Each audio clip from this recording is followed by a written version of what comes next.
Fala jovens, tudo bem? Everton Ramos aqui para mais uma aula de VBA. Na aula de hoje eu quero falar com vocês sobre estruturas de controle de fluxo. O que é isso? Por exemplo, uma máquina do VBA ela executa linha a linha. Ela começa lá no sub, né? Se você definir uma variável, ela vai definir, depois você pode adicionar valores, subtrair valores e depois aparecer um message box para o usuário. Só que nem sempre a gente quer que execute a linha a linha. Por exemplo, às vezes a gente quer que execute a primeira linha, depois a quinta linha, depois a décima linha e depois finalize a macro. Nunca voltando, hein? Se você pensar numa macro que precisa executar a primeira e depois voltar para a segunda, então você tem que rever sua programação. Então sempre descendo, sempre. Nunca volta para o começo, né? Beleza? Então como que a gente vê isso? Vamos ver na prática. Certo? Então a gente está vendo aqui, eu já tenho o roteirinho aqui da aula hoje, né? Então vou aqui a parte de testes. E aqui eu tenho uma planilha bem simplesinha com alguns dados, né? Vamos abrir o nosso VBA, Alt F11 ou, aqui em desenvolvedor, Visual Basic. Maravilha, eu já tenho um teste aqui, né? Vamos dar um zoom para ficar maiorzinho. Eu fiz um sub de teste aqui para a gente começar a testar essa questão de controles condicionais. Então, qual que é o primeiro controle mais básico que a gente tem? O if e o then, quer dizer o se e então, né? Lembrando que é sempre em inglês, né? Então, beleza, como é que a gente começa aqui? Vamos colocar então uma variável, sei lá, din x. Então eu coloquei aqui, ó, din x as long, né? Então long é uma variável long, ela é uma variável inteira, né? Ela não vai ter vírgulas e ela vai acessar até mais de 2 milhões de itens, uma coisa assim. Então certo. Se eu colocar aqui que x é igual a 5, ok, ela recebeu o valor de 5 e agora x está valendo 5. Ela está valendo nada, agora está valendo 5, né? Então, como que eu faço para validar no meu código? Por exemplo, imagina que eu estou recebendo essa variável de outra função.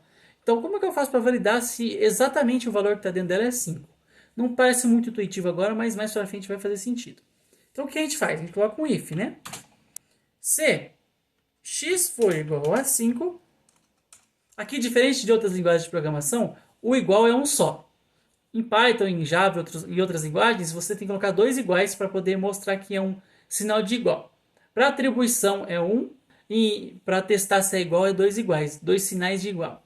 Aqui em VBA, tanto o sinal de atribuição quanto o sinal para saber se é igual, um valor é igual ao outro, é um sinal de igual só. Beleza? Então aqui, eu estou validando se x é igual a 5, então... Opa. Como eu não tenho um else, eu não tenho um se não, como eu não tenho nada, um outro, eu posso fazer o se em uma linha só. Então, beleza? É uma boa prática você escrever. Por exemplo, se eu tenho só uma validação, coloca uma linha só. Então, se x for igual a 5, eu quero que o message box retorne para mim correto. E terminei minha macro. É só isso. Vou executar. Correto. Executou aqui. Então, certo aqui, gente, ó, a gente checou se o x é igual a 5 e ele respondeu que corretamente, né? Retornou um resultado pra gente. Se fosse x é igual a 4 e eu apertar play aqui, não vai acontecer nada. Por quê?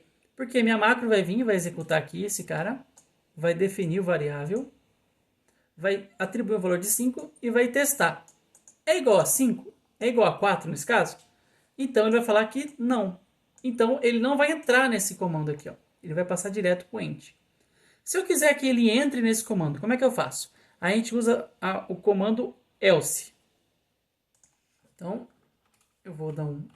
É sempre importante identar o seu código. O que é isso? É colocar um tabzinho antes. Por exemplo, o sub sempre fica colado aqui nessa barrinha do canto.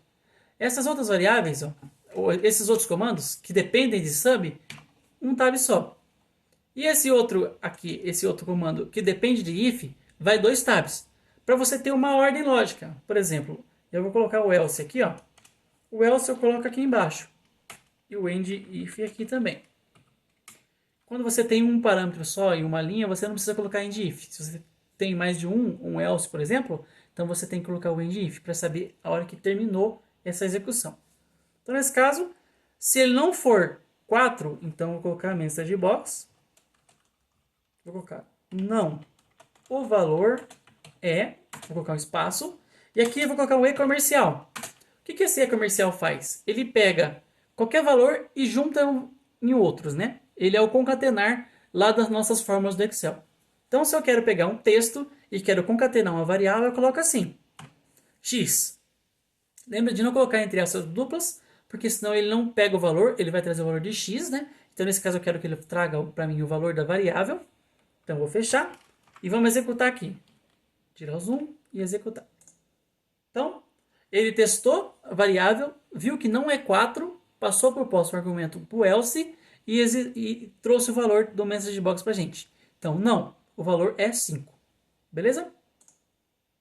E se eu quisesse testar mais de um valor aqui, eu poderia ter colocado outro if aqui dentro, né? E vários ifs e assim por diante. E assim por diante. Só que aqui, a gente não precisa ficar se matando, colocando vários ifs, um dentro do outro. Existe uma estrutura que chama else if. O que ela faz?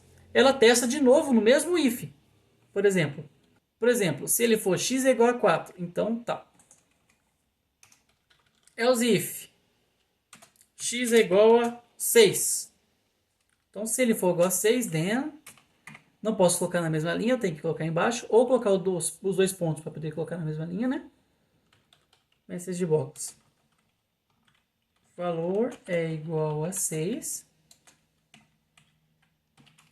Eu posso colocar.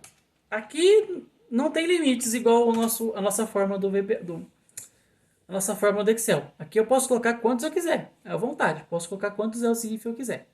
Então, se ele for igual a 7, então message box valor é igual a 7.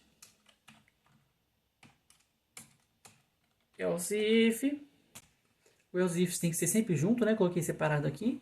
Então, message box o valor é igual a 5.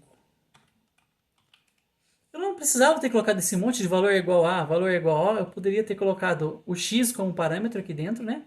Esse aqui, ó. Mas é só como exemplo, né? Então, o valor certo, o jeito certo de fazer essa fórmula seria assim. O valor é... E ele recebe o x aqui para você aproveitar. Para você não precisar ficar toda vez digitando o mesmo valor, né? Então, se ele não for 6, se ele não for 7, se ele não for 5, aí ele executa esse outro else aqui embaixo. Else, né? Vamos ver aqui. Então, ele deu 5. Vamos abrir aqui um input para o usuário. Vamos deixar o usuário escolher o valor e digitar aqui. A gente coloca input box. O que esse input box faz? Ele vai abrir uma janelinha para o usuário inserir valores aqui dentro. Mais para frente a gente vai mostrar como é que a gente personaliza, evita que o usuário não coloque valores que a gente não quer e assim por diante. Mas por enquanto vamos testar aqui então. Então o que eu quero que ele faça? Eu quero que ele escreva um valor inteiro. E eu fecho o valor aqui. Quando eu apertar play na macro, ele vai aparecer para mim essa janelinha pedindo para o usuário inserir um valor. Então nesse caso eu quero que ele, sei lá, 10. Vou apertar OK. Ele fala, não é de nenhum daqueles ifs lá, daqueles Cs lá. Ele deu 10. Vamos executar de novo. Se eu colocar aqui, por exemplo, 7, o valor é igual a 7. Então ele bateu aqui, ó, na nossa segunda condição. Certo, gente? Só que aqui, para quando a gente tem muitas condições assim, muitos ifs um dentro do outro, a gente tem uma outra estrutura que chama switch, né? Em outras linguagens de programação. Para a gente do Excel se chama select case. Como é que a gente usa ele? Deixa eu colocar aqui, ó. Select case. Select case x. Ou o nome da variável. Estou usando x porque o nome dessa variável é essa. Então, vou dar um tab. Caso essa variável for 1, execute message box.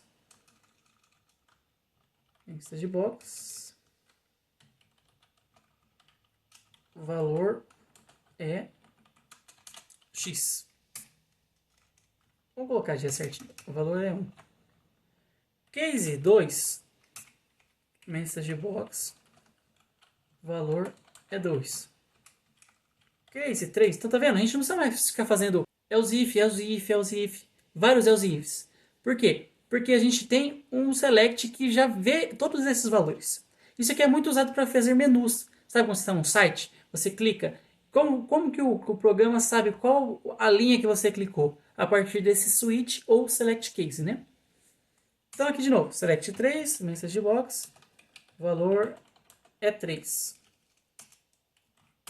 E aqui, caso não for nenhum desses, vai ser o seu case else. Então, se não for nenhum, é o else, né? Se não for nenhum, então, message box, nenhuma das opções. E aqui a gente coloca end case, não, end select. Perfeito? Vamos executar aqui então. Ele vai me perguntar, escreva um valor inteiro, eu vou colocar 5. Não é nenhuma das opções ali em cima, certo? Então funcionou. Vamos executar de novo. Vou colocar 2. O valor é 2. Então ele bateu com esse aqui de baixo, aqui, o segundo case. Certo, gente? Por enquanto é isso. Na próxima aula eu quero falar de estruturas de repetição, mas eu peço que vocês treinem esse valor aqui, criem exemplos para vocês, façam projetinhos para vocês testarem, porque isso é uma coisa que você precisa muito saber para seguir para frente aqui no curso. Beleza, gente? Se você gostou desse conteúdo, deixa um like aqui embaixo. Qualquer dúvida pode deixar aqui nos comentários, que eu ajudo vocês. Se você tem interesse nesse conteúdo de programação, de macros, de ciência de dados, peço que se inscreva no canal e ative o sininho. Valeu, gente. Obrigado.